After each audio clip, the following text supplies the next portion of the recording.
the Immaculate Heart of Mary. Yesterday, we celebrated the solemnity of the most sacred heart of Jesus. And today is the Immaculate Heart of the Blessed Virgin Mary. Whereas yesterday, we looked at the love of the heart of Jesus, a heart that beats with love, mercy, and kindness for sinful humanity. A love that reaches out to us. A heart that is carrying our burdens always. A heart that comes out and reaches out to us and says to us, "Come to me, all you who labor and are overburdened, and I will give you rest. Shoulder my yoke and learn from me, because I am meek and humble of heart." Today, we are looking at the response that we ought to have towards that invitation, that loving heart of Jesus. And in a very, very intimate way, our Mother Mary typifies what our own response ought to be. Mary is the most perfect disciple. And so, her own immaculate heart mirrors exactly the sacred heart of Jesus. Mary, for one, is the mother of God. Mary bore Jesus and carried Jesus in her womb for 9 months. Mary nursed Jesus. Mary suckled Jesus. And so, to a very large extent, I dare to say that all the virtues you find in our Lord Jesus Christ, you will find the same in our Blessed Mother. And so when we celebrate the most sacred heart of Jesus, the twin celebration, to a lesser degree this time, is the Immaculate Heart. Now, what can we glean from this celebration of the Immaculate Heart of Mary? There are a plethora of lessons, very, very important lessons. Now, the first is this, that the heart of Mary is a humble heart. We see in Luke's Gospel, chapter 1, when God sends the angel Gabriel to Mary, a virgin betrothed to Joseph. "Hail Mary, full of grace, the Lord is with you." She would not take any glories for herself. And in the final analysis, she says, "I am the handmaid of the Lord, let what you have said be done." Mary did not fully understand the full import of what this fiat of hers, her divine fiat, what it portends. She didn't have the full picture, but she was able, in humility, to trust the process. In humility, she trusted God. And she knew full well that the plans of God in her life were plans of good and not of evil. Jeremiah chapter 29, verse 11. And that humility of Mary, she carried in throughout her life. For every time you see the picture of the Immaculate Heart of Mary, at least I think I know about 2 of its pictures. There is one that has a sword, a single sword, piercing through the heart. And then there is another one that has 7 spears going through it.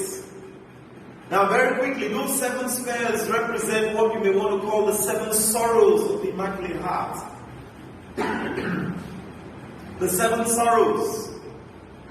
The first was obviously after the birth of Jesus, when the angel asked Mary and Joseph to take Jesus and flee to Egypt, the flight to Egypt.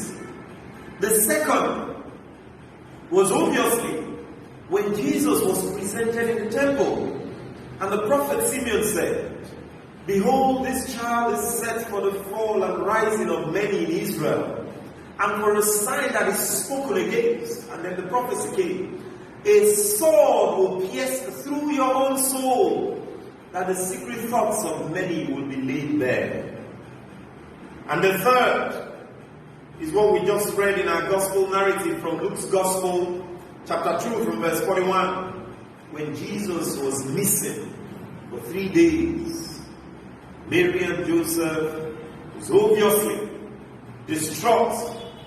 Imagine what a parent will go through when they discover they cannot find their child. Imagine the kind of words that would have been used to describe the parents. You are irresponsible, you are this, you are that. We are not going through the nitty-gritty of the culture of the time.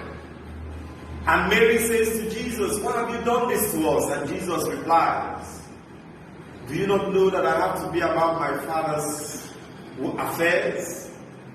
And Scripture says, and Mary kept on pondering all these things in her heart. The fourth spare is represented with Mary meeting Jesus on his way to Calvary. A meeting of mother and son. Very painful one. The fifth spare was the death of Jesus on the cross. Mary was there to behold her only son, who had healed, who had saved, who had fed, who had done so many good things. And yet the people shouted, "Crucify him, crucify him." And the sixth was when Jesus was brought down from the cross and placed in the hands of his mother. And Mary carried in her arms the lifeless body of her only begotten son. The seventh spare was when Jesus was laid in the sepulchre. Jesus was laid in the tomb. Mary went through agonizing sorrows and pains, but the beauty was that in all of it, she did not utter a word of protest or complaint. And that's where we draw our lessons from. How do we react when things don't go our way? We have talked about the humility of Mary. Now you are going to see another aspect of her. Total dependence and trust in God. Even when things don't go your way. Even when sorrows come to your heart. Even when people despise you. Even when difficulties come your way. Even when challenges, tribulations come your way. How do you respond? Even when they come from individuals that you know, even when they come from the society, even when they come from the church, how do you respond? The book of Job chapter 2 tells us, if we accept happiness from the Lord, must we not accept sorrows too? If we accept happiness, must we not accept sorrows as well? The Immaculate Heart of Mary teaches us to accept all things lovingly, with patience, with faith, with trust in God. Trust the process. Trust that God has us in the palm of his hand. Trust that God is great enough to bring out good from every seeming bad situation. Trust that God alone can write straight on crooked lines. Trust that in the end, the glory that came to Jesus will come to us. That we will get our glorification. Just like Mary, our mother, we are celebrating her today, but her life was no minced meat. It was not plain smooth sailing for Mary, our mother. She went through difficult times. Another lesson we can glean was that every time Scripture says she kept pondering all these things in her heart, that shows us the contemplative life of our mother Mary. Spiritual writers have said that contemplation is the highest form of prayer, where you don't use words. You simply contemplate the presence of Jesus and listen to God speak to you. There you are one with the one that you love, God. And Mary kept pondering these things in her heart. We too, especially in times where we don't seem to understand what is happening.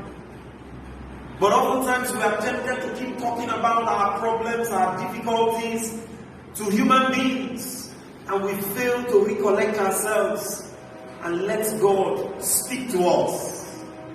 Begin to practice the gift or the prayer of contemplation. Mary's heart is a heart that cares. If you go to John's Gospel chapter 2 verse 5, Mary goes to the servants and says to them, do whatever he tells you. In the wedding of Cana, nobody prompted Mary. But because her heart continues to care for her children, she was able to discover that the couple were going to run out of wine. And she moved without anyone prompting her. Dear friends, let us take our supplications to Mary. St. Bernard tells us that the shortest cut to Jesus is through Mary. Let us go to her with love, with trust, trusting in her intercession. She's always willing to intercede for us. And the memorare is very beautiful. It's a very beautiful prayer. Remember, O most gracious Virgin Mary, that never was it known that anyone who fled to your protection, implored your help or sought your intercession was left unaided. No one goes to Mary and returns empty-handed. And finally, dear friends, just as Mary lived her life completely in service of God, in purity, we too should emulate her heart of purity, a heart of holiness, a heart that is undivided, a heart that is beating only for God. God cannot be second place. Only a holy, a pure heart is where God is willing to live. Let us make conscious efforts every now and again to purify our hearts. Let us make conscious effort to ask God to come into our hearts. I stand at the door of your heart and I knock. If anyone opens that door, I will enter and dine with him. Revelation chapter 3. We too would say the same. Let us invite Jesus into our hearts. Let us invite our Mother Mary into our hearts, so that our lives can be better, so that we can live the kind of life that is pleasing to God. May the Immaculate Heart of Mary intercede for each and every one of us, now and forever. Amen.